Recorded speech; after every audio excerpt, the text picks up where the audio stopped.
I've often seen online these things about how you've got to like heal your own stuff before you get into a relationship. If I'd have followed that rule, I never would have married Matt. Dr. Julie Smith is a clinical psychologist and best-selling author. There's this thought that our relationship is stronger if we just don't have any conflict. Why would you want a victory over someone that you want to have a partnership with? The only person who thinks you look good in victory is you. You know? That underlying theme is we are a team. So we're going to win together or we're going to lose together. People will say, feel like I keep having the same relationship over and over again with different people.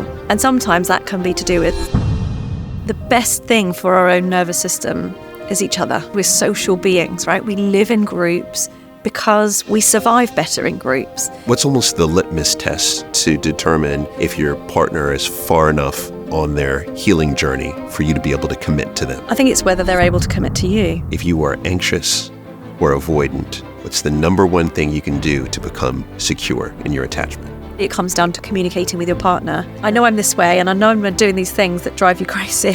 Here's what I'm going to try and do. Around 9 in 10 of you watching these videos aren't subscribed yet. Now, no pressure at all, but if you're enjoying the content, subscribing is a super simple way to stay connected with us, and it also helps a ton when growing the channel. We also look at every comment, so make sure you comment with your guest ideas below, and we'll get your favorite guest on our future episodes.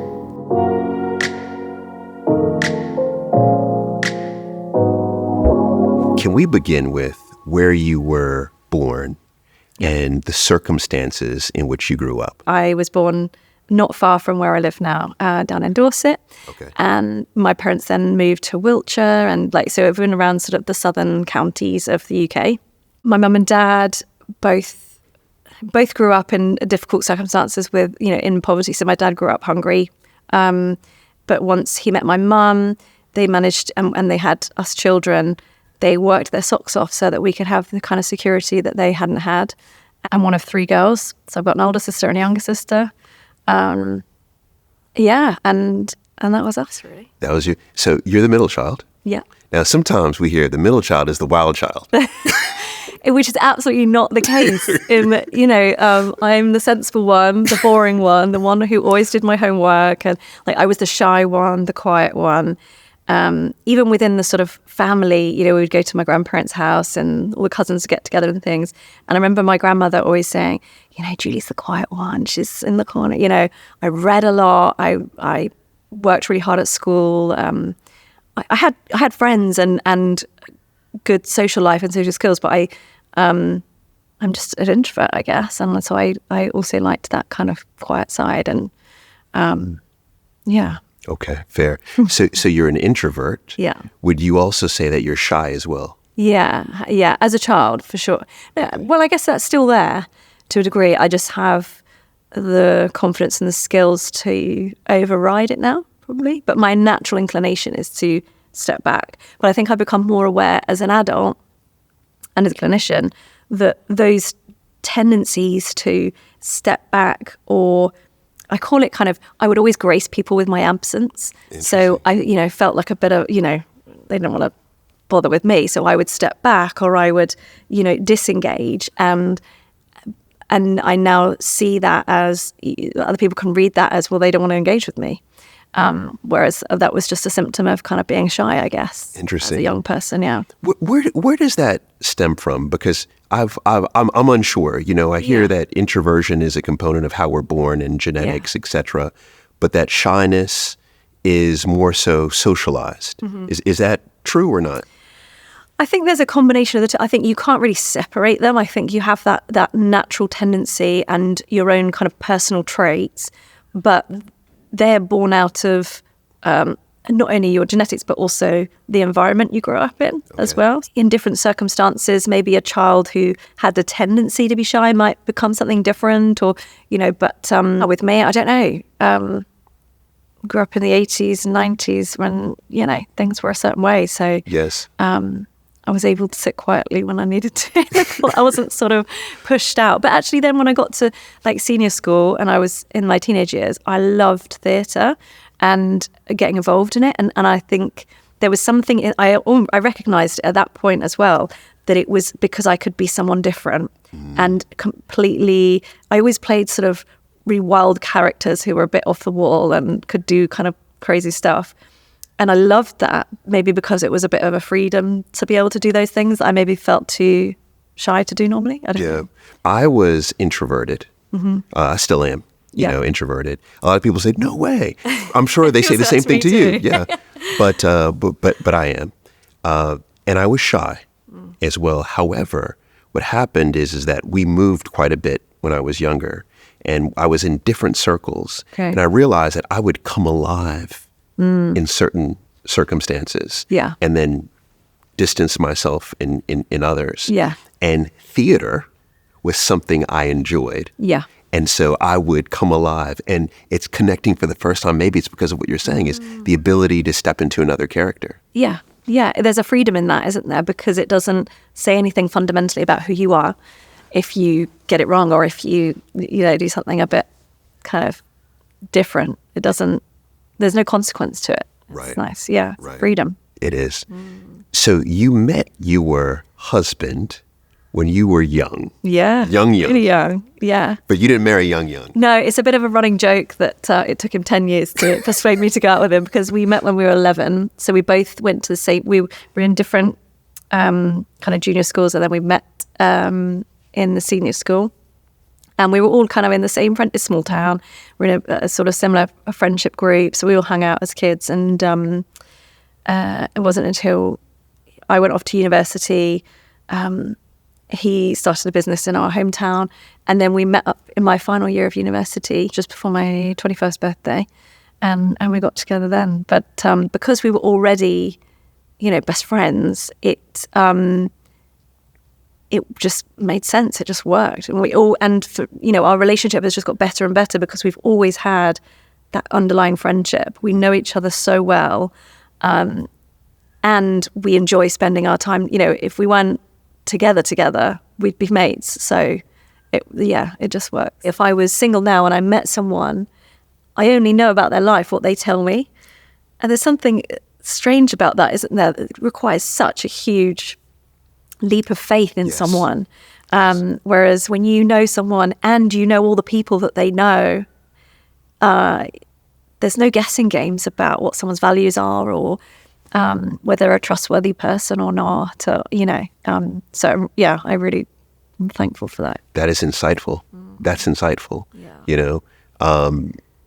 You then, so you rekindled the friendship, right, in your 20s, and then you were married by... So that would have been 2005 when I graduated, and then we got married after I completed my doctorate in 2011. Okay. So, yeah. Okay, fair enough. Yeah, so we lived together in that time. Yeah, so as I was graduating, I was going to go off traveling, and he said, he'd been running a business. He said, I'm about to buy a house. If I buy it, will you move in with me? So that was a kind of big judgment of, do I go off and do the, crazy traveling stuff, or do I give this a shot? And I said, okay. So, and we never looked back. You gave it a shot. Yeah. You gave it a shot. I have to explore that just for a quick second. Yeah. Because there's so many people, I believe, are in that quandary of, okay, I have path A, door A or door B, right? Yeah. Door A is my partner wants me to do this thing over there, and that means I'm settling down with them. Yeah. Or B is I can go off and do something adventurous. Yeah. You chose A. Yeah. Why? Because it felt fundamentally different. Because do you know what? Before I came back and Matt and I met again, I'd had a boyfriend while I was at university who knew we both knew I had the plan to go traveling, and it never occurred to me to stay.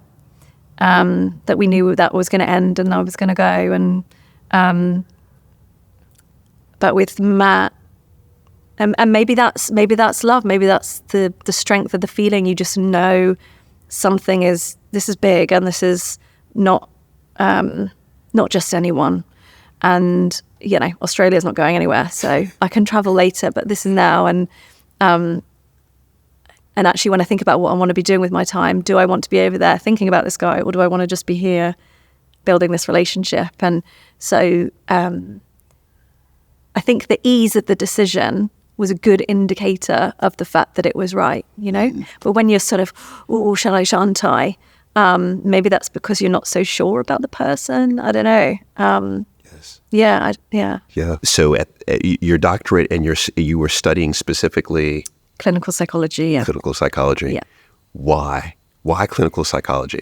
Do you know what? I think people often ask me if I have like an epiphany moment where I thought, this is what I want to do. And it really didn't happen. Like, I wish I had a great story for that. But I really just followed my interests. And I didn't even have a big thing about wanting to, you know, save people or, you know, do great things for people.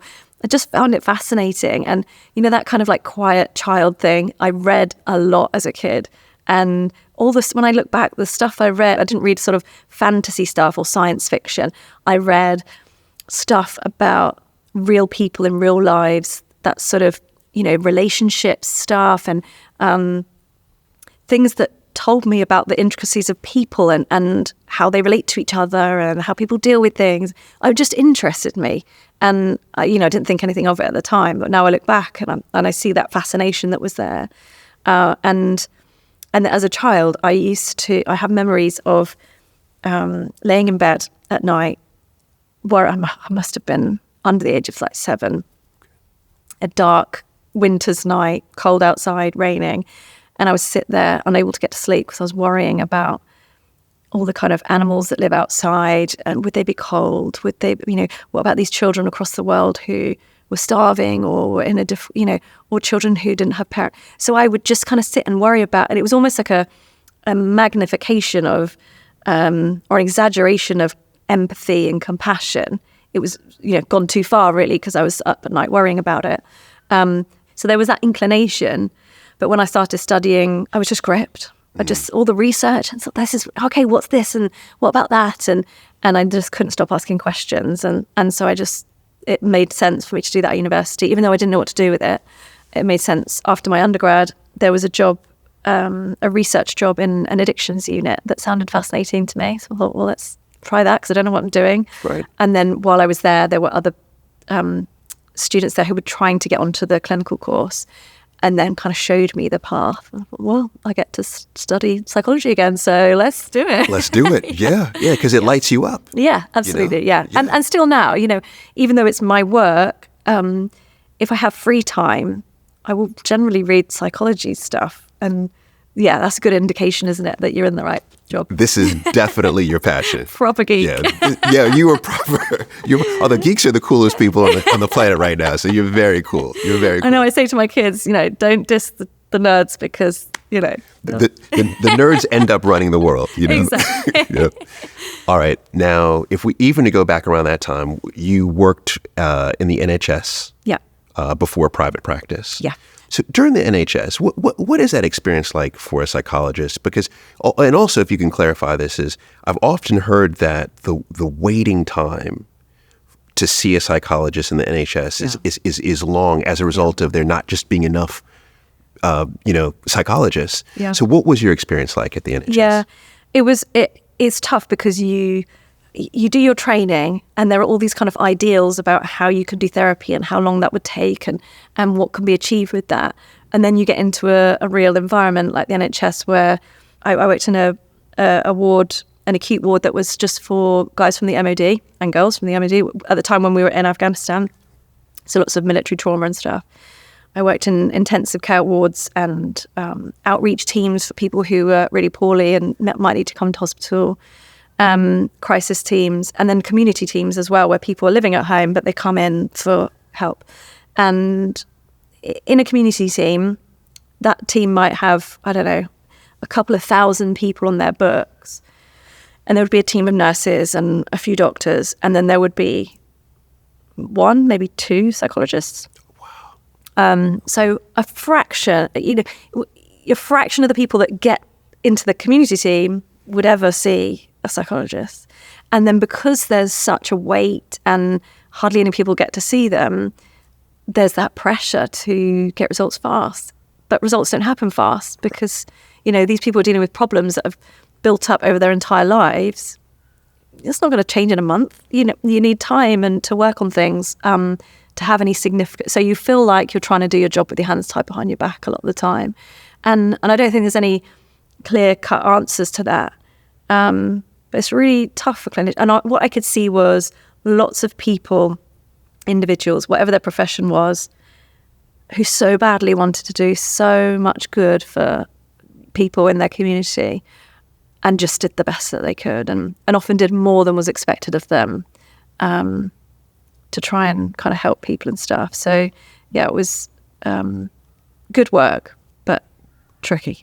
Yeah. When I look at the trajectory in terms of the number, the decrease relative to the population of clinicians, you think, what is going to come of the future? And is that probably what informs your work today? Because it just doesn't feel like there are enough clinicians in the world for people who are in need of therapy. Yeah, and it was at the time I didn't really know what the answers were, but I just remember feeling like I just wanted to help more people than we could, and seeing there was so much need there. And once I had 2 of my now 3 children, I realised I couldn't do it all, not well anyway. So that was when I thought, okay, let's take a break from the NHS, let's do some private work so that I can manage it around the children and be a parent. And it was in that time that I realised a lot of the people coming along found the educational stuff really helpful. They didn't need long-term therapy. They just didn't have any sense of agency in managing their own mental health, and they didn't realise the positive impact they could have just by learning a few skills or a few concepts and practicing that. So I used to just, poor old Matt used to listen to me going, this should be more available. And, why should people have to pay to come and see people like me to find out how their own brain works? And so he said, well, go on then, make it available. So he said, well, let's make a few YouTube videos or something and you can put it out there and then you can direct your clients to it when they're not with you and stuff. And I made a few terrible YouTube videos. That I hope to never see again. And then he said, look at this app. I've seen TikTok. Look at this. And there was all these kids on there like dancing, and there's some comedians. And a few people were expressing their distress, saying they were struggling. Couldn't find anyone responding to that with anything decent, kind of mental health education or anything like that. So he said, why don't you do And I said, no, not a chance. It's like, no way. Chance. I'll get laughed out there or trolled out of there. And he said, well, if no one listens or you don't respond well, we'll just close the account down and that'll be that. So we gave it a go. So I do the school run, come home, prop my phone up on the table, say a few things that came to mind. And within like 2 weeks, it was just every video was getting more views. People were messaging and emailing and putting comments, what's the next bit, what's the next step, I'm waiting for the next video, and I thought, oh my goodness, this is actually reaching people and they're interested and like hungry for the next bit, and so we just kind of went with it and followed. I said, as soon as they stop being interested, we'll forget it. And that didn't happen. That didn't happen. That was 2019. Yeah. Look at that. Yeah. What do you believe it was about you, what you were saying, maybe what the need was, etc., that made your video so popular? Probably the simplicity of it, because a lot of the ideas are really abstract and really difficult to kind of have any kind of substance to it. It's difficult to, and when you're you're competing against that scrolling thumb of, if it's not interesting, people are gone. So we saw it as a bit of a creative challenge, like how can we make this visual, or and there was some stuff that you already made visual in therapy. So I had like these different props around my therapy room and stuff that I would use to help explain a concept that would usually take 20, 25 minutes to explain. Suddenly I've got 60 seconds. That was a creative challenge as well. And we would just use these props, and then whenever we did something like that and made it really visual, people got it and they responded to it and they wanted more, and so we use a lot of that kind of stuff. That really helps. But the secret ingredient that you haven't mentioned, you know what it is. Come on, you know what it is. No. You know what it is. Go on, Julie, say it. Do you know what? I try to talk to the camera as if it's a person. And I've spent years sitting in rooms with people, talking to people. And even though that feels super awkward, and at the beginning, I couldn't even have my husband in the room when I was filming because it just felt so embarrassing and awkward and horrible. And, but I would try to, just imagine that I'm speaking to a person, and even though I had a script and stuff like that, because I hated it. I hate being in the limelight and stuff like that. So I said, why don't we try and do some videos where I'm not in it, but we'll use some B-roll, and then I'll write a script and I'll record. And they just didn't go anywhere. That people just didn't like them. So, God damn it. They wanted you. I had to do it. But do you know why they wanted you? I mean, this is now, I'm connecting this for the first time. Someone who has watched many of your videos, right, and meeting you. Do you know what at least, do you know what it is? Do you know what your magic is? Huh? I don't know. The hair works. The hair works. See, look, this is why I can't get anywhere. I have no hair. It is because of your authenticity. You are the same person that I meet here. Yeah. Before talking, before here, we're talking backstage. Yeah. On your videos, on stage, you are authentically you. You're consistent. Yeah. And what I see happen so often, especially in the television industry, is that you see, people are not. They don't walk their talk. They present one way in one area and totally different in another. But you are consistent. And that consistency is so refreshing. And I believe that is the key, in addition to all these other things that were mentioned. It's in some ways it made it really difficult too, because I've got a daughter, and I'm really aware of the sort of toxicity of a lot of the social media stuff that's out there. And so I always wanted to not be a part of that and not do something that could have a negative impact on someone. So I always try to be kind of as, normal as possible and not present this sort of like, I've got my life sorted, so just be like me type thing, because I'm just a human like everybody else, right?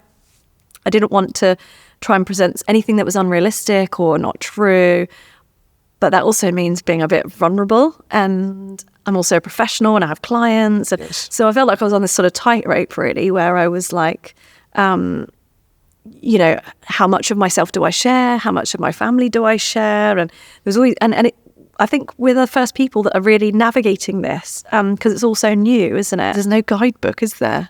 There's no one who's done it before and that sort of sailed through. And no, yeah, no, we're finding our way. Yeah, and I think as we're walking this path, what we're looking for is just any type of affirming by any means that we're on the right path. And I would say that probably, and correct me if I'm wrong here, but probably the first massive affirming that you got that you are on the right path was the success of your first book. Yeah. I mean, that's like, can we talk about that for a second? Do you know what? When I handed it in, I had this moment of, I don't want it to be a failure. I don't want it to be pulped next week, but I also don't really want anyone to read it. Really? That sort of vulnerability of put lots into this, but this is really exposing. It's the shy girl part, right? And I definitely had that moment, and I had no concept of what publishing success was. How many do you need to sell? Like, what's a lot? I don't know. I had no idea. Therefore, I had no expectations. I just got my head down and I worked and worked and worked and made videos and went on podcasts and, just tried to kind of say, it's out there if anybody wants help. And it was, it went to number one on the Sunday Times in the first week. And it just kept selling.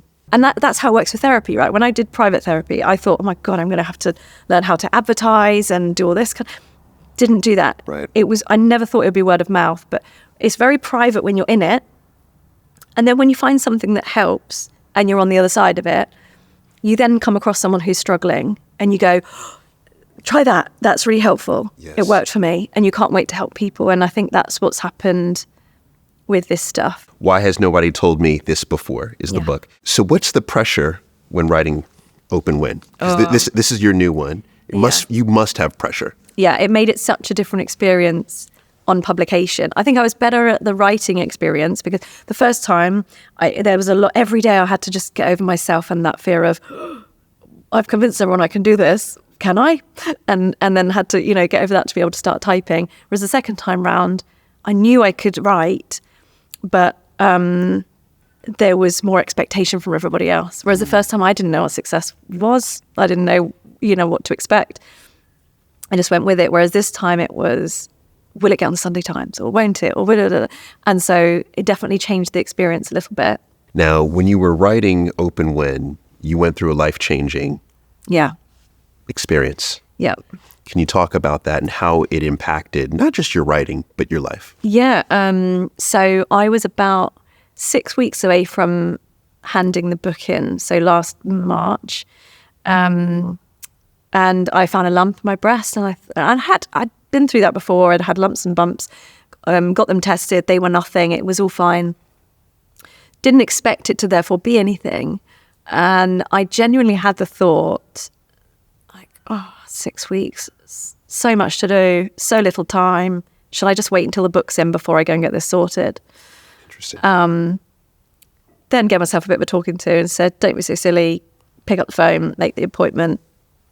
Made the appointment, and then about a week or two before I handed the book in, got the diagnosis of an early stage breast cancer. So as early as you can possibly find it, which is, I was in the best position I could be in that situation. But nonetheless, scary as hell. And can we spend a moment on that? Yeah. Because you are in your late 30s. Yeah. You get an early cancer diagnosis. Yeah. How do you handle that? Do you know what? There's that moment. I told my husband, I told Matt, don't worry about coming with. I'd been through it before. It would always turned out fine. And my son was not very well at that point. So someone needed to take him to the doctors that day. And I said, why don't you take Luke to the doctors? I'll go and sort this out and then we're done. And I think because they'd sort of called me like 48 hours before the appointment or something to say, you've got an appointment day after tomorrow. I think Matt kind of thought, that doesn't sound right. I'm coming. So he came along, thank goodness. Because then we walked into the room and the consultant's there and the Macmillan nurse is next to him.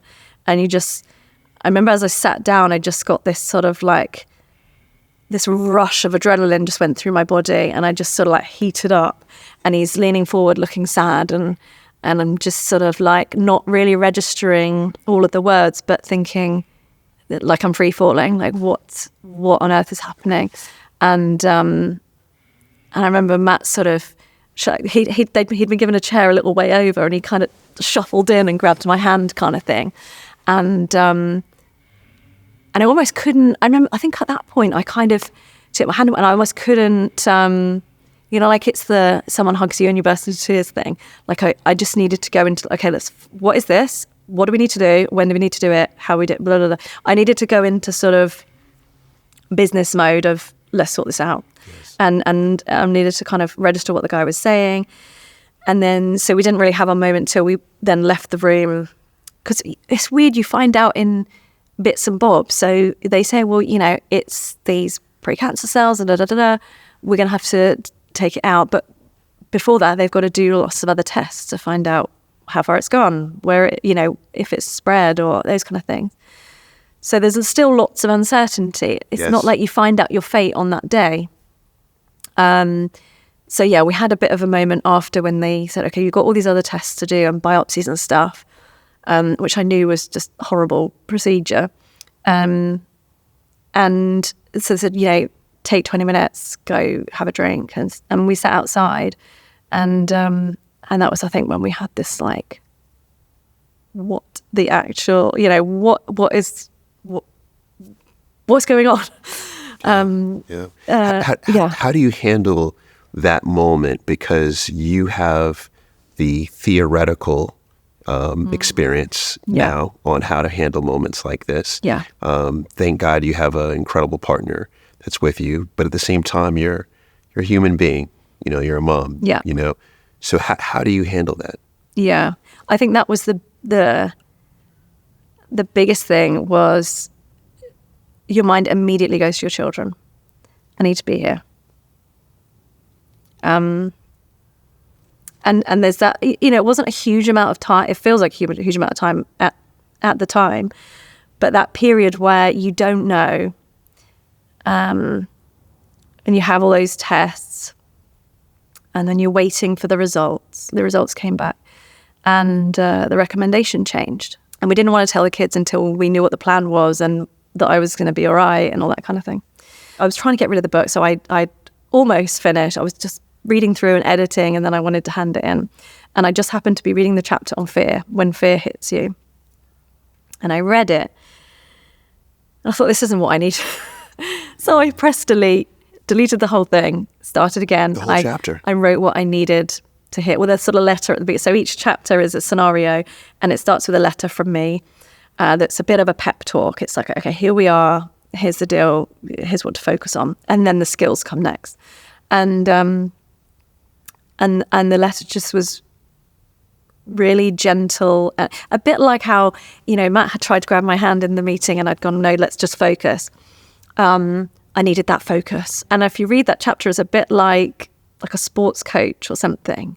Okay, here we are. We can't change the fact that fear is here, and it's the worst kind of fear. And every time I read it, it got me back on the front foot and a sense of action. And so that time when we didn't know what to do, I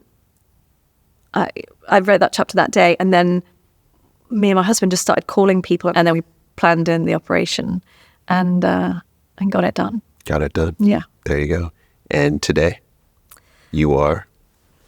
That's not word, but touch word.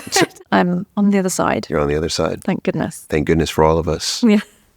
When I look at society today, I feel as if there are a lot of messages around self-love. You got to love yourself. You got to love yourself. But very little on what does that actually mean? Yeah. And why is it technically important? Yeah. So let's start with that part. Why is self-love so important? I think first and foremost, you have to be honest with yourself. So I'm not part of that kind of, you must have high self-esteem all the time. You must tell yourself you're great all the time. Like all the stuff online about like positive affirmations, and tell yourself you love yourself and you're amazing in the mirror, and then you'll believe it. And that's fine. If somebody already has a fairly decent estimation of themselves, I might make them give them a little boost in the moment. It won't last. It kind of tails off. But if someone has sort of quite destructive core beliefs, and they don't love themselves, or they don't believe they're strong, or they don't believe they're worthy of love, and you get them to start kind of saying that stuff to themselves over and over again, they don't start to believe it.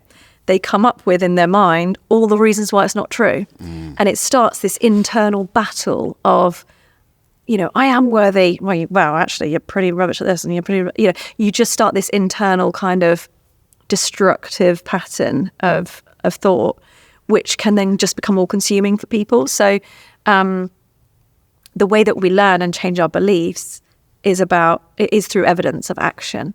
So for me, I think if I'm working with someone and they don't have that kind of basic care or love for themselves, is to look at how they can start delivering it through actions. So you have a duty to look after yourself as if you have a responsibility to do the absolute best by yourself. If you were, not everyone is parents, but you can imagine if you were responsible for a child or a young person, and it was your responsibility to make sure that they, lived a full, happy life and, reached their potential and had good relationships and kept themselves healthy.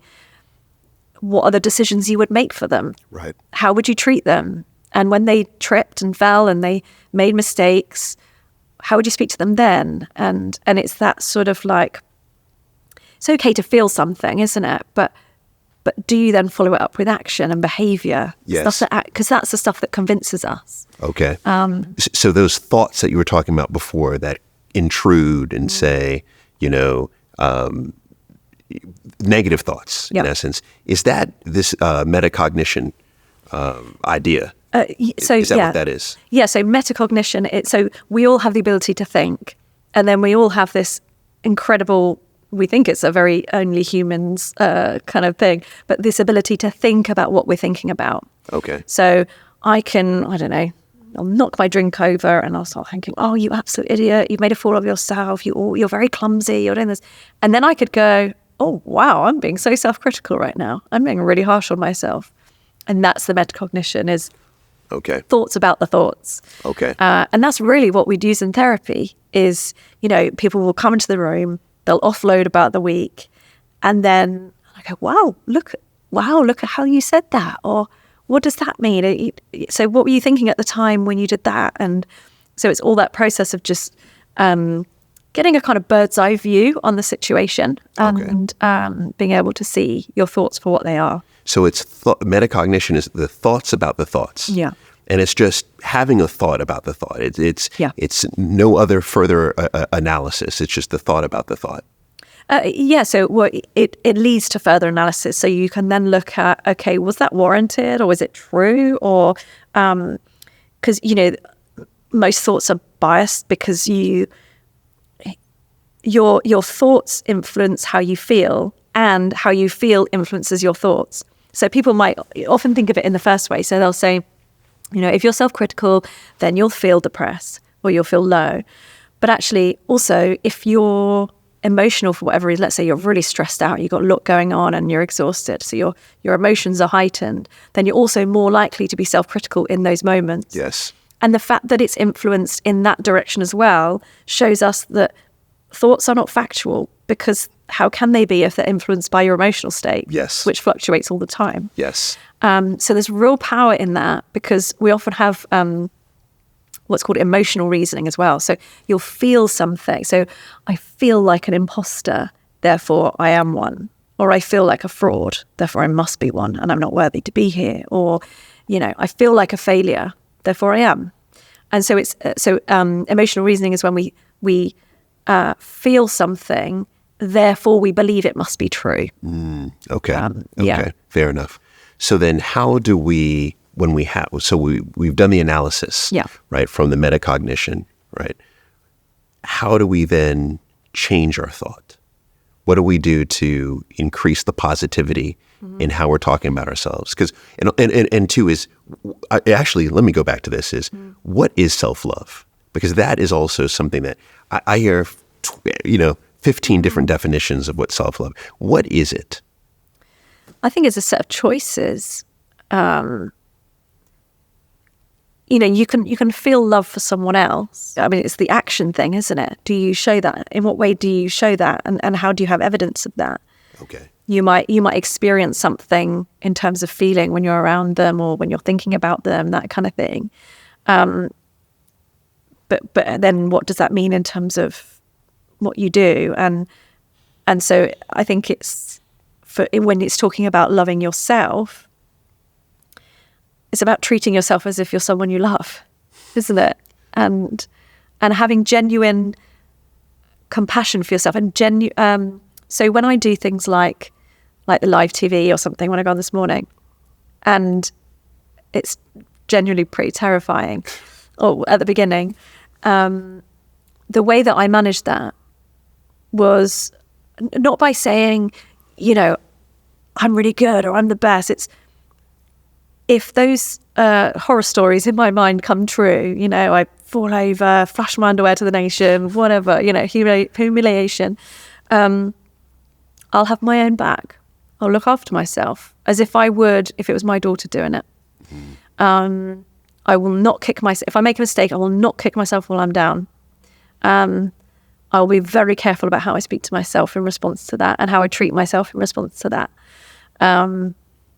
Because if I haven't got my own back, then who has? And, if I'm putting myself into situations where I feel vulnerable, the only reason I'm going to have the drive to do that is if I'm going to look after myself through it as well. Yes. So I think there's something about that, isn't there? That it's a commitment to having your own back and having your own best interests at heart. Because if you really love someone, you have their best interests at heart. You want the best for them. You do.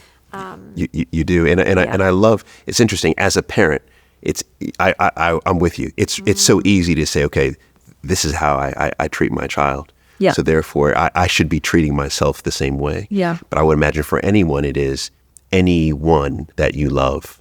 Yeah. It could be your dog, right? Yeah. Any being, right, that you love. Are you treating yourself that way? Yeah. So then to go back to the metacognition, you're having the thought about the thought. So let's say we're on this morning and we're nervous. We're nervous. We're going to fall. The thought about the thought is oh my, I am an idiot. Yeah. I said something I shouldn't have said this. Then how do we correct that so that we're self-loving? So some people correct it. So in certain therapies, you'll go down the route of things like thought challenging. So you might look at the evidence for it. So you try to kind of break down or loosen the belief in it. So you might do that by challenging it and saying, well, is that true? Is it warranted? What's the evidence for it being true? You know, and you do the take your thoughts to court thing where you go, what exactly, if we were taking that thought to court in real life, where would the evidence be that was actually true? And what would be the evidence against? And you kind of just weigh it up in your mind. And it can be pretty effective for loosening off certain beliefs, especially things about sort of with anxiety and stuff like that, where you're predicting things that are unlikely or something like that. But for some people, it's a bit like the affirmations in the mirror thing, where it sets up an argument in your mind, and what happens is you just become too consumed with trying to challenge these thoughts, and then another one comes along, and it's just too much. So for those people, we do, or what I call kind of thought diffusion. So this is part of acceptance and commitment therapy, where you try to take a step back. So you put that thought at arm's length, so that you can see it for what it is, right? So if I have a thought and it's here, and all I can see is that thought, and I'm going to accept that as fact. That's my reality. Whereas if I push it back to here, I go, okay, there's a thought. Then you can kind of see what it is, see it for what it is, which, okay, it could be biased. It's one possible scenario. It's one possible perspective on this situation. Yes. But by putting it back there, I've got some room to look at other possible scenarios. Okay. So in this example, let's say, because I think everyone could empathize and sympathize with this, is calling yourself an idiot. I think we've all been there, right? I've been there 5 times today. You know, so it's like, okay, I'm an idiot. Yeah. But you're saying keep that at arm length. Yeah. Okay. So by doing, I would say one way of putting it at arm's length is to say, I notice I'm having thoughts that I'm an idiot. And just by adding that to the beginning, I'm having thoughts that I'm an idiot, reminds you that they're thoughts. That's powerful. Yeah. It's powerful. Because you're not just saying this is a fact. You're saying there are a load of thoughts coming into my head that I'm an idiot. Or, you know, when I was going through the cancer thing, there were loads of thoughts, you know, horror stories coming to my mind about I'm going to die. I know that there's a set of thoughts there, but because I've seen that as, you know, I've labeled them as catastrophizing thoughts. They're the horror story thoughts, the worst case scenarios. Just by labeling them as a type of thought, I've already taken some of the power out of them. Yes. And I know it's one way I can go. And I know if I go down that route and give those all my attention, I know exactly how I'm going to feel. Absolutely awful. I'm terrified. They're always there as an option. What are the other options I can consider? Exactly. And there's power in that. That is. Yeah. You know, 2 game changers already is I love take your thoughts to court. Yeah. Oh my gosh, that is good. I'm going to be using that. That is very good. An argument. Yeah. But then also, you're right, is I notice I'm having thoughts about. It feels like what it does is it gives me more authority. It gives me more, it's like I'm taking the power back from the thought. Yeah. I love that. Yeah. Can you believe that 80% of relationships end in heartbreak or dissatisfaction? Do you want to know why? Because of the myths we believe about love. So much of what we've been taught is wrong. Like, true love means never feeling attracted to someone else. Myth. You should never keep secrets from your partner. Myth. And the big one, never go to bed angry. Another myth. That's why I wrote Keep Love, to debunk 21 of the biggest myths and replace them with actionable truths that actually help. To celebrate, I'm inviting you to an evening with me, Paul C. Brunson, on February 7th at Cadogan Hall in London. We'll unpack the biggest myths explore the truths that strengthen relationships, and answer your questions in a live Q&A. Tickets are limited, so grab yours now from the link below. Dating can often feel like a lot of pressure, especially when we're focused on finding the one. But what if we change the narrative? With the help of today's show sponsor, Tinder. A great date might lead to you learning a new skill or discovering a hidden gem in your city. You might even meet a new lifelong friend. Sometimes it's just about enjoying the moment and sharing an experience with someone new. Tinder is a place for all types of relationships. Whether you're looking for love, friendship, or simply a great date, it's designed to help you explore every possibility. Dating isn't about success or failure. It's about the journey. So take the pressure off, open your mind, and embrace the adventure. Wherever it takes you, it starts with a swipe. Download Tinder today and see where your next connection might lead. What about, still within this, the self-love is, self-esteem and how self-esteem is wrapped into self-love. So, how do you define self-esteem? Because I think it's important for us to all be on the same page. Yeah. And then how do we boost it? And should we always be in this zone of constantly trying to increase our self-esteem? Self-esteem is almost your estimation of yourself, if you're like, whether you regard yourself as good enough and a decent person. Whereas I've totally moved away from that idea to, I think what's more important is self-compassion, because you have to be able to be honest with yourself. So if it's all about sort of blind self-esteem, it's like you are good, you are doing great, but you also have to have room for improvement without feeling terrible about yourself. So I don't know, there's within the sort of self-compassion stuff, I'm trying to think of an example I would use in therapy where, let's say you took an exam and you didn't study and you failed it and you're feeling terrible about yourself and you're saying, I'm a failure. I should have studied. My life's over. You could have a friend who would say, don't worry. It doesn't matter. Like, it's just an exam. Like, you're great. You're brilliant. Don't even think about it. Pretend it never happened. That would be kind of self-indulgence, right? Yes. It's trying to boost your self-esteem, make you feel fantastic. And is ignoring the fact that you haven't fulfilled your potential or you haven't done what you now realise mattered to you. Whereas another friend who perhaps was compassionate might say, that's really tough to go through and, tough learning experience. I get that studying law or whatever is really important to you. So let's work on it together. What happened? What stopped you from studying? There is still potential to do this again and to improve. But let's work on it. Let's do the difficult thing that really matters to you so that as you start to work on that and get through it, you can feel good about yourself. Yes. But it doesn't require you to feel good about yourself right now. It just requires you to treat yourself with respect and to say, I don't think any less of you because you made a mistake. Just know that this is something we need to work on. Yes. And it's that idea that you can only love yourself when you're successful or when everything's right. No. You just have that basic respect for yourself and care for yourself and a duty to do the best by yourself. So you could be honest. So the best friends are the ones who are honest, but deliver that honesty with compassion and respect. And they want the best for you. So if my child says, this happens a fair bit, I don't want to go to school, say, Mum, I'm tired. Indulgence would be, okay, we'll go back to school when you feel like it. Yeah? Said my parents never. Yeah. So compassion would be, I get it. I didn't feel like getting up this morning either. It's tough some days. But it's really important that we go sometimes even when we don't feel like it, because your education is really important.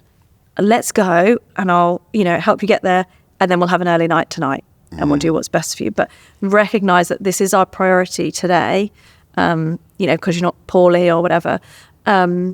So compassion is often it's given a bad rap because people confuse it with indulgence, but it's often doing the hardest thing that has your best interest in the long run. I see. Yeah. I see. So self-compassion, much more powerful in your eyes than self-esteem. Yeah. Especially in this day and age. If you have compassion for yourself, then you can get through a period of time where your self-esteem is lower. Okay. So self-esteem might fluctuate depending on successes and failures, but you can face failures if you do that with compassion. With compassion, okay. Yeah.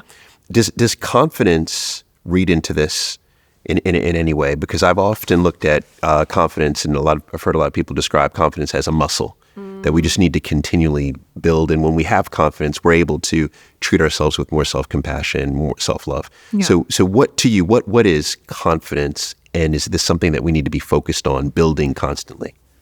Yeah, so I would say a lot of confidence is situation specific, but we don't necessarily realize that because we tend to kind of funnel into our own lives, right? So, I'm coming into your podcast space that you're, fairly used to by now. And, Yes. And so it's very familiar to you, but my stress response might give a little spike because it's novel to me. So my brain is saying, be alert because we don't know this situation.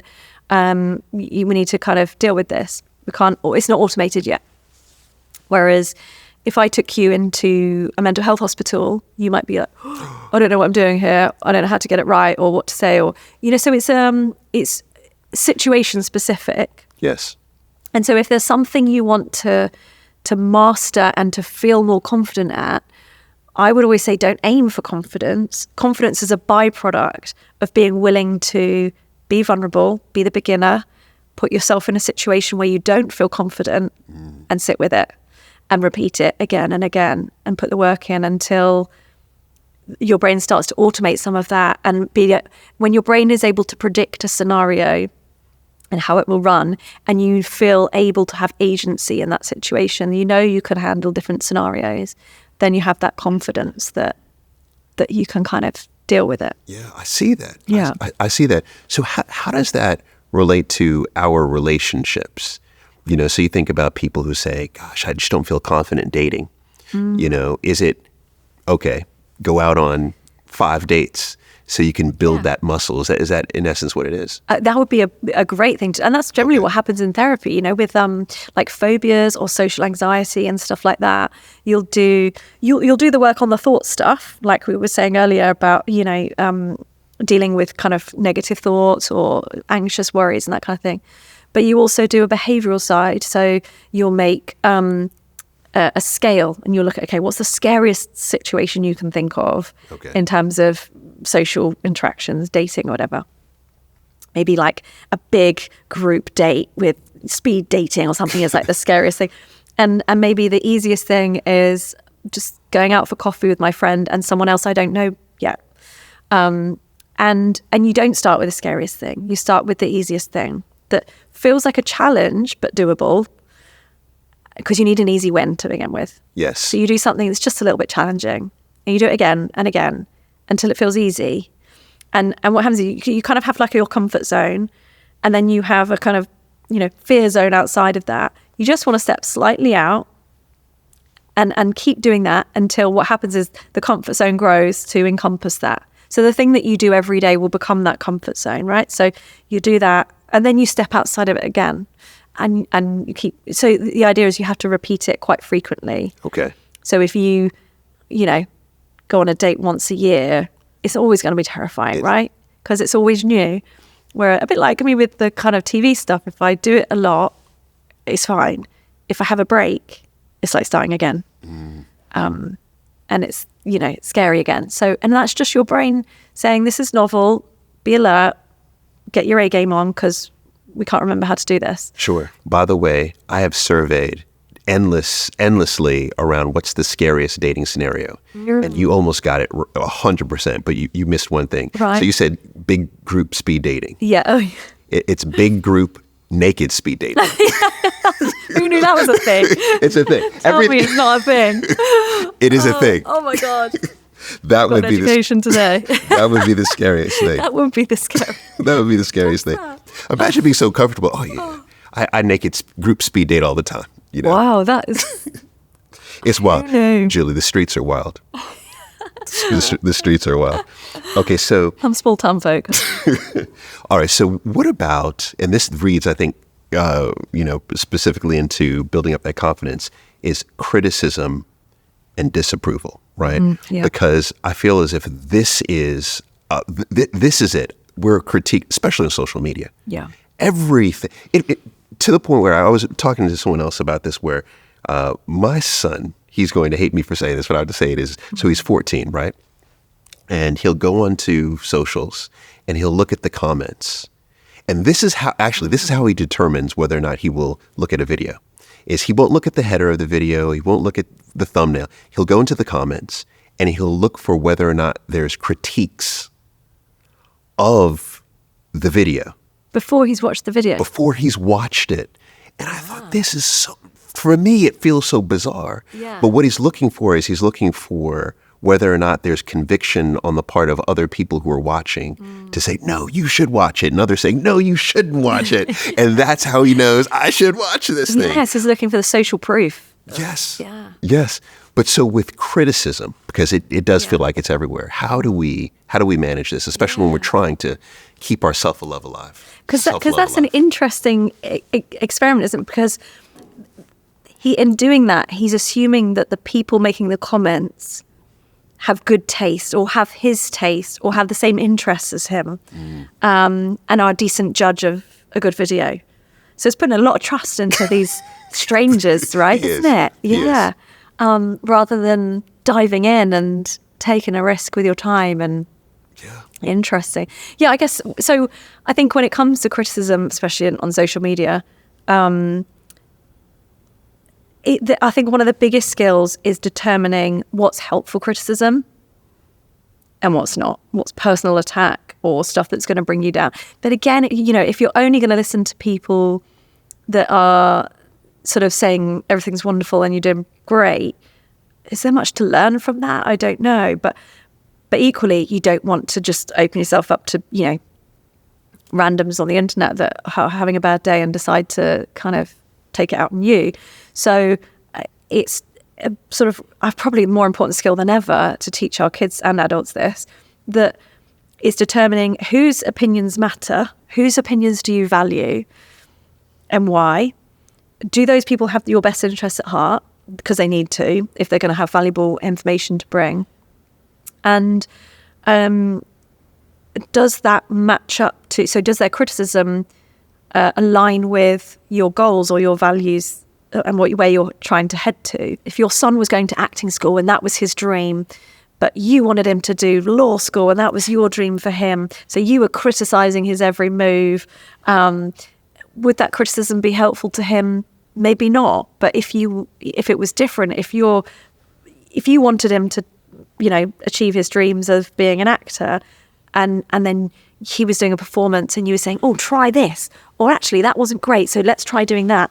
That's really helpful criticism, right? Because it's helping him on his path. Yes. And it's constructive. Yes. Yeah. One way I've looked at it, and tell me if this, you think this is the right way to look at it, is that our self-love is, in essence, knowing our values and then feeding those values, right? So let's say, for example, if family is a value, I know that's a value of yours, it's a value of mine. Yeah. So feeding it means spending time with my family, right? Yeah. And by feeding that value, I'm actually participating in an act of self-love. Yeah. Yeah. So it is knowing, to your point, is reaching a point where we know our values and then we're feeding them. But then that begets to, how do we know those values? And our values, and I know this is highly debated, are they ever set in stone or do they fluctuate?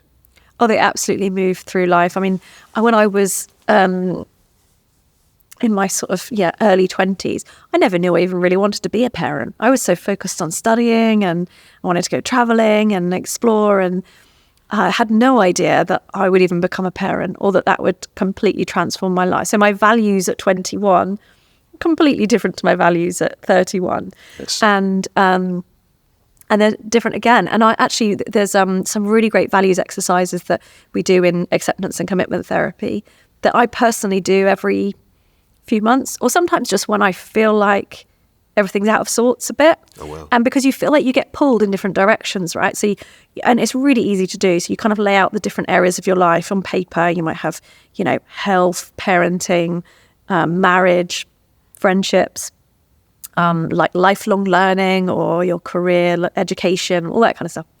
And you can just put in each box what really matters to you. So not what you want to happen to you, but who do you want to be? How do you want to show up in that area of your life?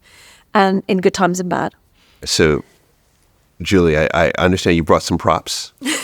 Always. You just carry a little bag do. of props with you everywhere. All right. So this if I can bring this over here. So this is perfect with regard to what we were just talking about. Yeah. Because this represents all of our lives, basically. Yeah, so when we talk about that idea of the kind of value system, that there are lots of different areas of your life that might matter to you, and they all take time, effort, and commitment to kind of keep them up. And when we talk about the stuff you put in each box when you're writing out the values exercise, it's the kind of person you want to be and the way you want to show up. But I think we've got a jug over there, haven't we? With we do. The time. We do. So for everyone listening, we have basically 5 cups. The center cup is you, and then we have another cup of new that represents new projects, new stuff in our lives. We have one cup for family, 1 cup for romantic, so all of our romance, and then 1 cup for friends. Yeah. So 5 cups. So if we kind of maybe fill this one, and then that could represent the fact that you only have a limited amount of capacity, a limited amount of time and energy and effort to put into the different areas of your life. And you don't have enough to fill every cup. No, so you can't give all of yourself to everything. And actually, even if you give all of yourself to one thing, there's going to be nothing left for you either. So when you look at the kind of the values stuff, the reason it can't be a path to self-criticism is because you have to recognize there's only a limited amount of you to go around, and lots of things can matter to you at the same time. Yes. So it's this balancing act of where am I needed at the moment, and what matters to me most at the moment, and where is my duty, where is my responsibility, and where do I want to be, and that kind of thing. Okay. So what do we do? So where do we get? well, let's say, we were looking at this before. Let's say, you've got a family. So that, oh God, am I going to be able to? So let's say that, that demands a certain amount of non-negotiable you. Yes. Effort and time, as does your partner. Yes. And you've got this kind of new project that you want to start up, which is, a new health regime or, exercise and stuff. Yeah. But already though, do I have enough for me in that cup? Yeah. And let's say, well, your friends are going, we haven't seen you in months. Come out. One of our friends. Oh, no, don't give any to the friends. Don't give any to the friends. It's very quickly, visually easy to see that you can't do it all perfectly all of the time. No. And that's okay. That's not because there's anything wrong with you. You're human. You're the same as everybody else. There's only a limited amount of effort you can give to everything. And so, but it's changeable, right? So let's say, one of your friends really, really needs you. So maybe you don't go out for that family dinner this week. You go and see your friend who's really in desperate need. Okay. So you give them a bit extra this time. And then actually that situation changes and you've got some time now to focus on that new health project you're wanting to do. Okay. And so, but it can't stay empty for long. So, maybe next week you say, oh, I'm going to go out with my friends, and your partner says, yeah, that's great, that's fine. But don't be gone long. Come back. And so, or maybe, someone says, I'll take care of the kids tonight. You guys go out together. And it's just this constantly moving, kind of fluid set of values that it's okay to be juggling them. And I know we were saying earlier that can generate so much anxiety because often it generates anxiety when you expect yourself to have every cup full all of the time. Yes. But as soon as we acknowledge that it won't be that way, then you can start playing around with balancing them out. Balancing. That's brilliant. But I noticed you did something in this, which is very intriguing to me, is you maintained the U cup. So so once you've poured out from the U cup, you didn't continue pouring. No. And I'd like to say I do that, that was on purpose and I do that all the time. But in reality, we don't, right? We say, we haven't got like a work thing, but let's put work into new. Let's say like, you got a book coming out, you need to do work in a minute. And actually, but we need to focus on the kids. So let's make sure it's just work and kids for now. Okay. And it's okay to do that some of the time, isn't it? Right? That for the minute, there's just these couple of things that really matter. Yes. And we haven't got capacity for anything else at the moment. As long as we know that that's temporary and we will rebalance when we can. Okay. That's why I do these values exercises for myself fairly often. And sometimes it's just to recalibrate and work out, okay, where am I at?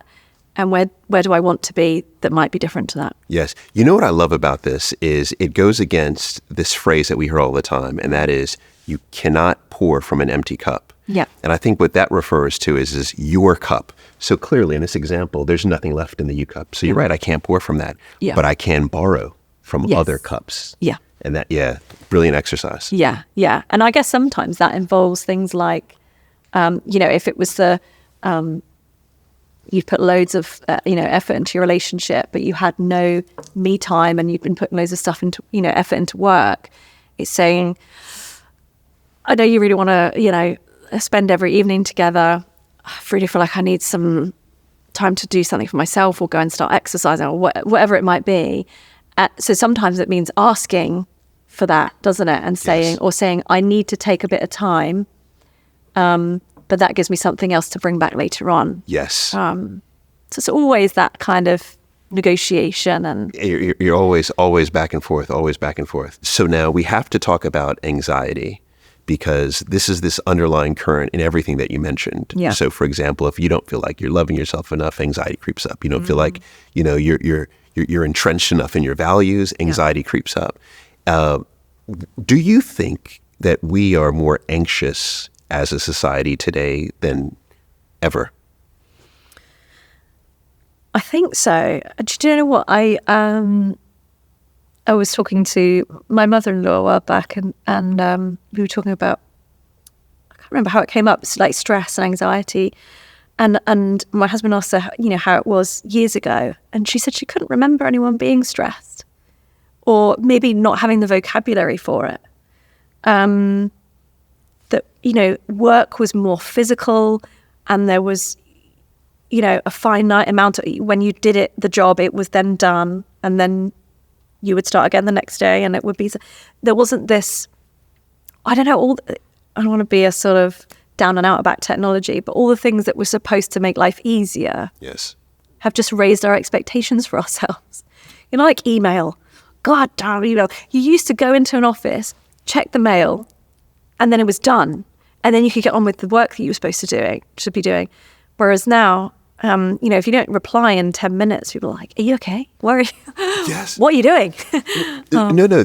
That story reminds me, there was someone I was talking to who had lived throughout World War II here in the UK and recalled the air raids, right? Mm. The bombing air raids, and talked about how the air raids came, I would go out to the market, air raids came, it means you go somewhere else, but didn't talk about it from a sense of, I had anxiety. It was like, it was just something that we did. Yeah. But to your point, I wonder, did they suffer through anxiety or just not have the vocabulary? Mm. And like, what do you think it is? What do you think it was, and what do you think it is today? I think there was undoubtedly huge amounts of fear and terror. But that people didn't talk about it, and people didn't necessarily have the vocab to do that. And it was just too awful to talk about at time. Their survival was doing. You just get through it, and we'll talk about it after. It reminds me of that moment I described, when I'm getting diagnosed and my husband reaches for my hand and I'm like, no, let's just focus on the doing and we'll do that in a minute. And it's almost like a survival mode that there isn't time for that. You just have to, when you've got lots of stuff to do to survive, you got to focus on that first and talk about it after. But there's also, I guess, in today's, world, we're just bombarded with things to feel anxious about. 24-hour news, what? All of these things that are just constantly giving us things that we apparently should be worrying about, and it's all awful. If that's switched off, if I want to feel better and less anxious or stressed, I switch all that stuff off for a few days and I feel so much better. Oh, yeah. I go to Jamaica. But I can't. You can come. I'll tell you, bring the whole family. You will never feel better. So is it like a switch off? It's a switch off. I go there, actually. That's Portland. Is this it? Yeah, that's Portland. So I go there, and the phone reception is terrible. So amazing. Nothing in the mountains. One year we went to Sardinia, and Matt's phone went out of range, and it was just bliss because we couldn't accept any work calls or stuff like that. There's something really important to be said for that. Yes. That switch off. So what do we do living? Because we have Wi-Fi 24/7. Yeah. We're constantly being bombarded by emails, Slack messages, WhatsApp messages. How do we manage this anxiety overwhelm? I guess, we've probably named the first one, which is just recognize your agency in switching it off and use that agency as much as you possibly can. And I get that some people have jobs where they have to be on it all the time, or at least most of the time. And that it's recognizing the cause, though. So if it's, if your job requires you to be on it all the time and you're super anxious, then don't see that anxiety as a deficit in you or a weakness in you. Anxiety isn't a problem in your brain or a faulty cog somewhere. It's a sign. It's information, and it's information that says all is not well. We're stressed. We're overloaded. We're at capacity.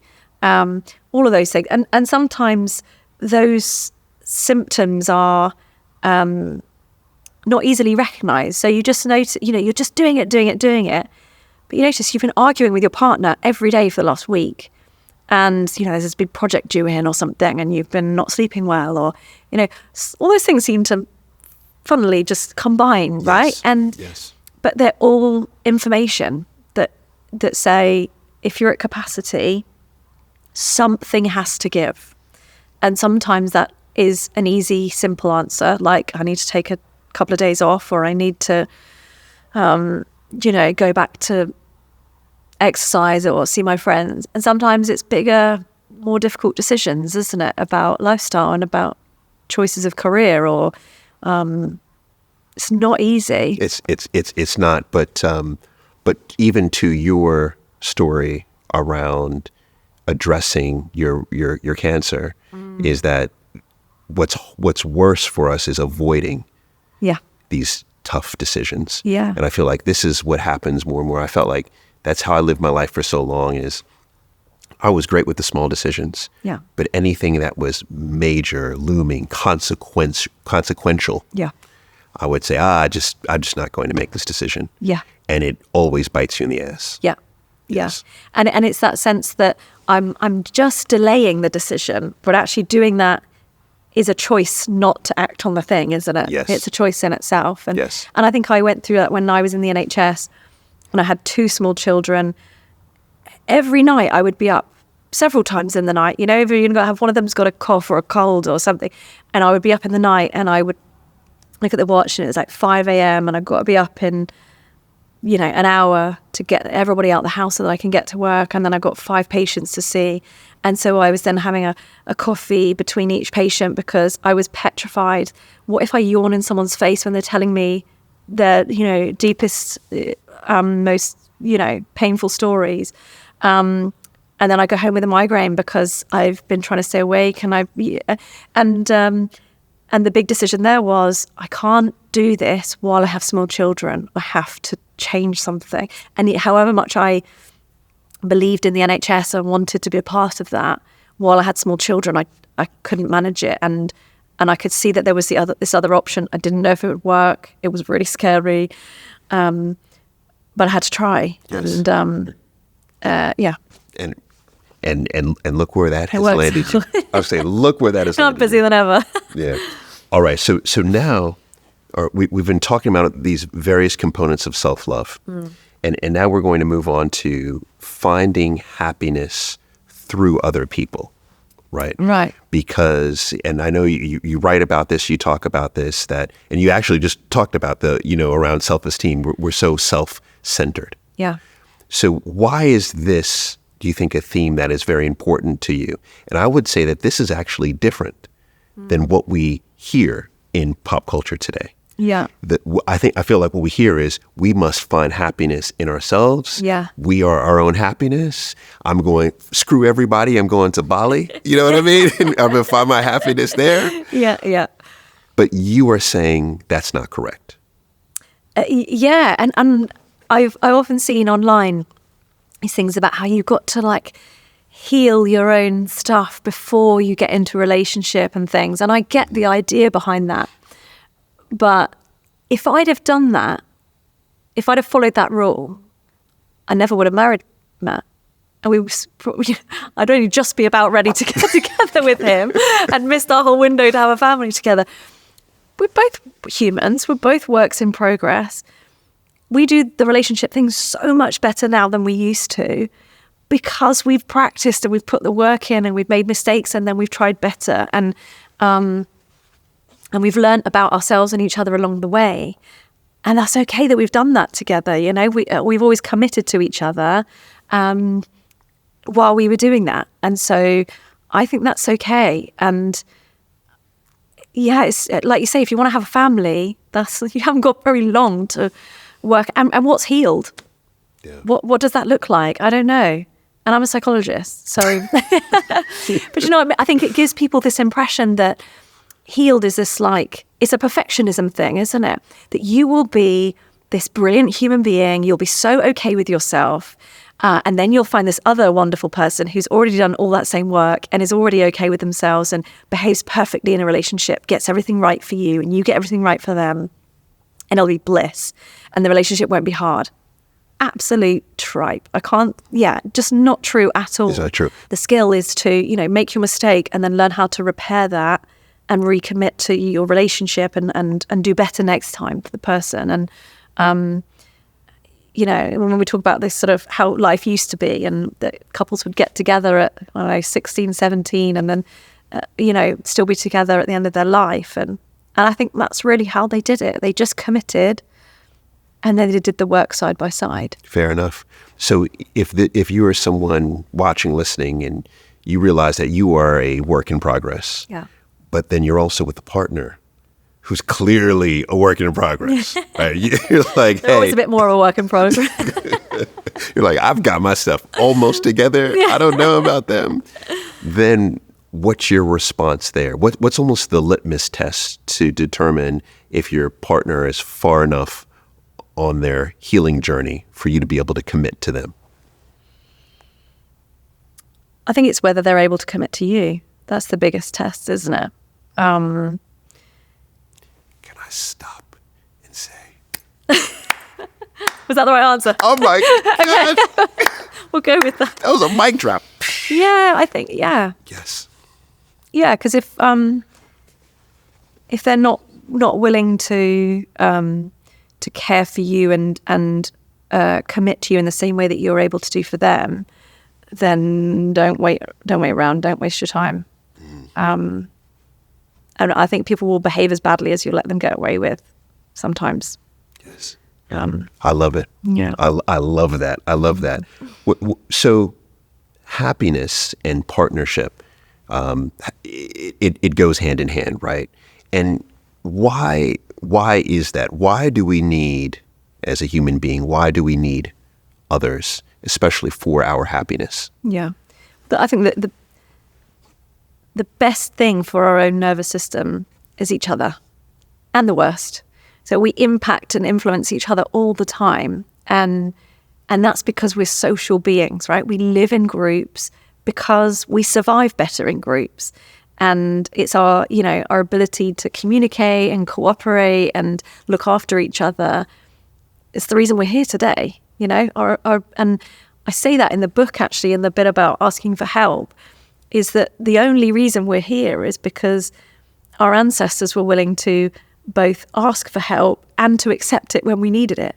And so we need each other more than we need anything else, I think. Once you've got your basic food and water sorted out. Yes. Can you expand on that? Because that is profound, that our ancestors, that's the only reason why we're here. You say we're able to ask for help. Because no one of us could have done everything that we need to do to survive, right? And that's where it almost gets me as well with the stuff online about that pits men and women against each other, as if they're in competition. And they've never been in competition. They've always worked together to have children and help them survive, and for them to have their own children and to make communities better and make them work better. And that's when relationships do best, right? Is when you realize you're on the same team. And if you both give it everything, then you can make something really work. And Yeah. I tell you, in the 90s, I felt as if there was a long series of very destructive books that came out that really pitted the sexes against each other. To this day, I hear people quote different phrases from the book and from these different books, and I feel like you're absolutely right. I always say we're kind of like a left and a right arm, but we're part of the same unit, but we have such different strengths and weaknesses. And it's really lucky that his weaknesses are my strengths and my weaknesses are his strengths. And, we've got pink and blue jobs, and that's fun because we do what we're best at. I was under high work pressure and he was, doing nights with the kids. And so there was this sort of new appreciation and respect for each other that, oh yeah, what you've been doing all this time is really tough. Absolutely. And I think that's where you move into a place of the disrespect and the contempt that happens. So this brings up, how do we, if our partner is not out here selling 1 million books and doesn't have gazillions of people following them on socials, how can they better appreciate the role and the responsibility that their partner has? What do you think that we can do to almost simulate that? Yeah, I guess it depends on the situation, doesn't it? I mean, if you're able to, if it's about things like work and parenting and stuff, and you're able to switch it up for a while and experience what your partner experiences, then that's really valuable. It's not always possible, right? Because you can't just turn up at your partner's work. I'm going to be a lawyer today. That's how we go. But maybe that's more of a cognitive task, or one of sitting down and listening to a partner and actually asking them what they're dealing with. Because often what you get is, they walk through the door and the bag goes down and they're off to go and play computer because they're stressed out. And all you've seen is, well, I've been disrespected here. It's a sort of always taking that step back to go, what's that about? What's going on there? What are you dealing with? Tell me what, and some people don't like to talk, so that's difficult again. It's not always easy, but it's sometimes just stepping back to remember that we're quite kind of egocentric, and we really, really appreciate what we're experiencing because we're experiencing it, but we never have any idea what other people are dealing with. Yes. Even the people who are closest to us. Yes. My daughter comes home from school and, might not be in the best of moods. I don't know why that is. I can guess. But until I sit down and have a chat with her, I'm going to have no idea what she's experienced that day because I haven't been with her. So. Yeah. We have to spend much more time with each other. Yeah. Much more time. I read this one article that showed that, I think this was 1950s, 1960s, that the average family was spending almost 80% of their quote unquote off non-work time together. Yeah. Family meals, different activities. Yeah. Whereas today it's below 20%. Wow. And you see it in terms of the limited time that we spend together as a family unit, but then as partners spend. And that's why I think you see this empty nest syndrome, because you have a partnership, children, they leave the home, two partners look at each other and say, I don't even know you. Yeah. Yeah. Where do we connect? What's the, Yeah. And then unfortunately, it's not only do I not know you, I don't even like you. Yeah, because we haven't been spending time together for the last 10 years. So, you're really irritating me now. Yeah. Goodbye. I'm going to Australia. Yeah. That's definitely it. All right. So another area as it relates to connecting with others is attachment and attachment style. And you write and talk about this a lot. How important is it? Yeah. And can we manage it? Can we change it?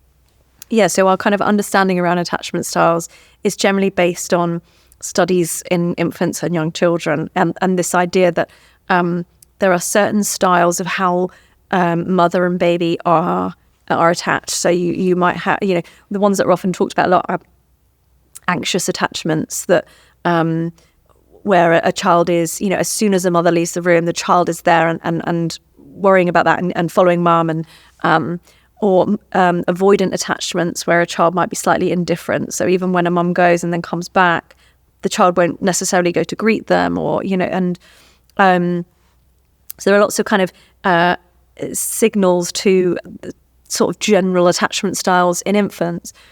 But we know from research that those styles of interacting with caregivers or important people in our lives continue into adulthood, right? Because those early relationships form a template for what to expect from other people, how to interact with other people.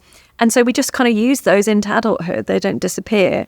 And that can really impact on the relationships that you fall into. And often people will say, I feel like I keep having the same relationship over and over again with different people. And sometimes that can be to do with attachment styles. So if someone has an anxious attachment and they keep sort of finding themselves in relationship with someone who has an avoidant attachment, then that can be really tricky, because they can be constantly sort of needing reassurance or needing expressions of love, whereas the other person who has an avoidant attachment might find that sort of intimacy really difficult and withdraw from it. And so one person's chasing the other, they're trying to get away. And it's not that the avoidant person doesn't love them, it's that they struggle with that intimacy. And so their sort of withdrawal is seen as a threat to the person who constantly needs that reassurance. Yes. So you can see how that could lead to all sorts of problems. And sometimes often it leads to the anxious attachment person ending the relationship because it's just too distressing for them. And then that's, again, really painful because the avoidant attachment person's had a rejection. And it's but I agree with you that they are changeable and adaptable, I would say. Natural tendencies don't disappear, but you override stuff with learning, like anything else. And I definitely have as an adult. I would say I'm quite an avoidant type. But Matt's a very kind of secure attachment type. So he's leveled me out. And I've, but it takes work and effort and awareness of what you're doing and the impact that what you're doing has on your partner. Okay. Because neither the avoidant or the anxious is ideal. What we're aiming for is somewhere in the middle, that secure attachment. Yes. Yeah. Yeah. So is there a quick way for everyone to determine where they fit, say, within the three? I think you can go online and there are little questionnaires and things that ask a few questions. And even just going through those questions, it gets pretty obvious quite quickly which one you feel like you are. If you're constantly needing reassurance or expressions of love, or to know where your partner is all the time, and you're, very sensitive to any signs of rejection or abandonment, those kind of things, that can really that's generally that anxious style. Whereas avoidant is that kind of struggle with the intimacy, or that tendency to withdraw or struggle to commit, or those kind of things. And it doesn't, like I said before, it doesn't mean that you don't want or need the love. It's just that difficulty in expressing it in that moment, or having that expressed to you, can feel really vulnerable. Okay. And then if you are secure, what are some of those standard behaviors? So a secure would be, you'd be much calmer about than the anxious person about your partner not being there, or not responding to messages, or doing their own thing or spending time with their friends or, all the things that might trigger off a reaction for someone who is anxiously attached would be easier to deal with. Okay. But equally, you wouldn't necessarily be afraid of intimacy. You would want that with your partner, of course. And so you wouldn't necessarily withdraw if that person was approaching you for love and connection. Okay. Yeah. Okay. And if you are anxious or avoidant, what's the number one thing you can do to become secure in your attachment? I'd rather than it being one thing, I would say it's a process of work. I would say educate yourself if it's of interest. Educate yourself in detail about the different styles, and look at, because there are signs and symptoms, all these things, but they're different for everyone, and everyone's in different relationships, so it'll pop up in different ways for every person, and you'll consider certain things and your partner will consider certain things to be more of a problem than others. So it's working out in your relationship what is the problem behavior that you're contributing to, and what fear is that's causing that behavior, and then you can start to unravel it and look at essentially it comes down to communicating with your partner and saying, I know I'm this way, and I know I'm doing these things that drive you crazy. I think it's because of this, and I'm going to do and here's what I'm going to try and do. Here's how you could help me to do that. Yes. And so it inevitably means both partners kind of working together on it to aim for somewhere in the middle. And yeah. All right, done. I have one last topic, and that is around arguing and conflict with your partner. Yeah. Okay, because even what you just said there about attachment, I think is interesting. You're saying, okay, identify these things, have a conversation with your partner. Here's what I'm doing. How can we correct this, etc. But I feel as if there is a reluctance to bring issues up. There's this thought that our relationship is stronger if we just don't have any conflict. And I think that's a massive myth. Yeah. Yeah. So what is your advice on how do we manage conflict? It could be with a romantic partner, or maybe it's a professional partner, etc. How do we most effectively manage conflict? Yeah. I think for me, the biggest game changer for me was when I realized that whoever I was arguing with, winning was not the best case scenario. Always. So if I'm in a relationship with someone, whether it's my husband, my child, my sister, my parent, I want to have a future relationship with this person. Therefore, winning is not the best case scenario, because why would you want a victory over someone that you want to have a partnership with?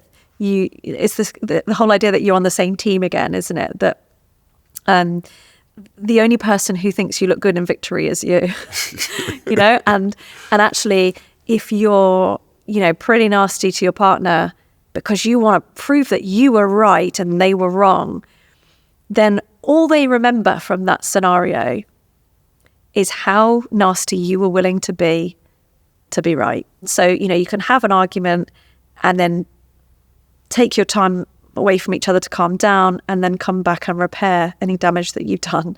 But yeah, for me, I think recognizing that you must look at the relationship you have with someone and the kind of future you want with someone to work out how best to argue with them. That's fair. Yeah, that's fair. And it seems as if that underlying theme is we are a team. Yeah. Right. So we're going to win together, or we're going to lose together. Yeah. Yeah.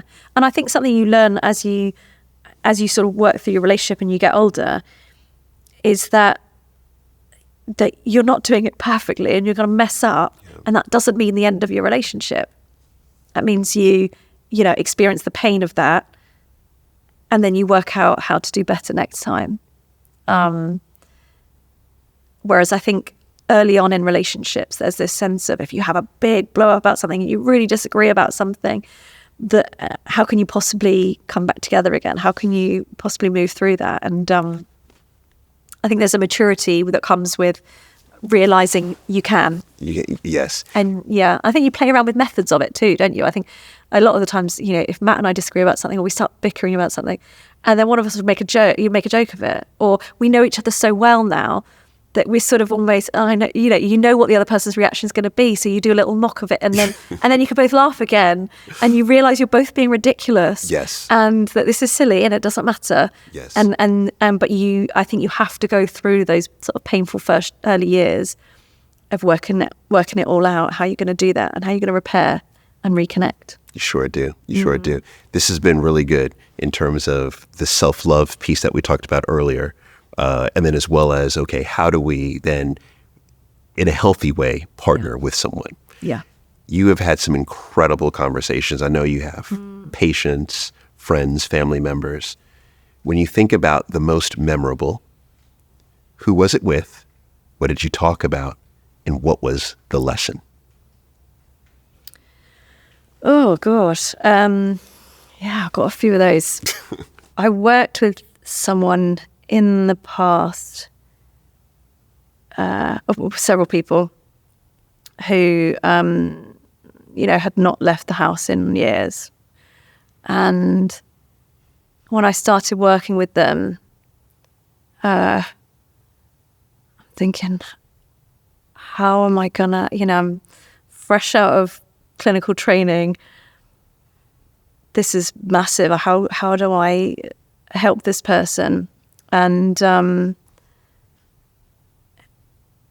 it just felt too extreme, too severe, too awful. And I guess it goes with a lot of the conversations where, in that work, you learn about people's lives, and you're thinking, if this was a movie, I wouldn't think it was true. Like, how can people endure this sort of thing and come out the other side? And who am I to think I can offer anything? And then you start doing the work and building a relationship with someone. And I was working with this guy that, hadn't been outside and had dreams of really simple dreams. So wanted to be able to just, go down to the local pub and sit with a friend. It felt a million miles away. I did not know how we were going to get there. And we just broke it down. And there was this conversation where I didn't do that. That person did that. And I just guided and allowed him to do the work. And in some ways that sticks with me, because it felt impossible when I felt like I have to fix this and I have to make all this go away and I can't. And I realised he totally has the ability to do this. Like, it's Everest, but we're going to do it. And took several years, but we got to places that you can't imagine would be achievable for someone when you look at the beginning part. And so, yeah, maybe that, and that's quite a personal one that's maybe not that relevant to other people, but this idea that things often seem impossible when we think it's all on me and I've got to do it all and I've got to come up with all the answers and I totally don't have them yet. And maybe it goes back to the stuff about working together, that it comes around and when you work together and you appreciate each other for the different strengths that you have, and you allow someone to just start taking steps forward, they do. And it's quite incredible. It's difficult to kind of describe without, breaching confidentiality and stuff like that. But I imagine that lots of my old clients think I don't remember them. And I think of all of them at different times and wonder how they're doing. And I wish I would pass them in the street and see them doing well, Yes. What an incredible job I've had the privilege of doing, working with people through some of the hardest moments of their life. And probably the hardest part of that job is then not being able to see them doing well later on. Yeah. Yeah. I think the beauty, though, is that you continue to think about them. Yeah. And that seems to be your through line. I thought it was going to be around curiosity. You know, when I did my research on you, I was like, yeah, she looks like she's one of the most curious people I've ever seen. But I would say you're one of the most empathetic and sympathetic, given everything. And that is what makes your videos and your writing and your work so incredible. Thank you. So, Dr. Julie Smith, thank you. It's been so nice to meet you. Thank you for having me. It has been an honor. It has been an honor. What an incredible person Dr. Julie Smith is. And can I say her book, Open When, is incredible. I strongly encourage you to read it. Now, like always, I have several takeaways from this conversation. The first is that anxiety isn't a flaw or weakness. It's a signal. It's your mind and body telling you something is off.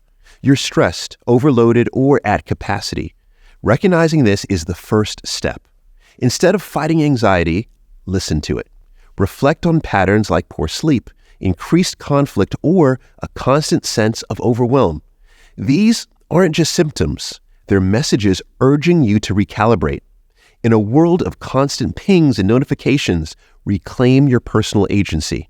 You have the power to set boundaries, whether it's taking a day off, exercising, or reconnecting with loved ones. Anxiety is not the problem. Ignoring its signals is.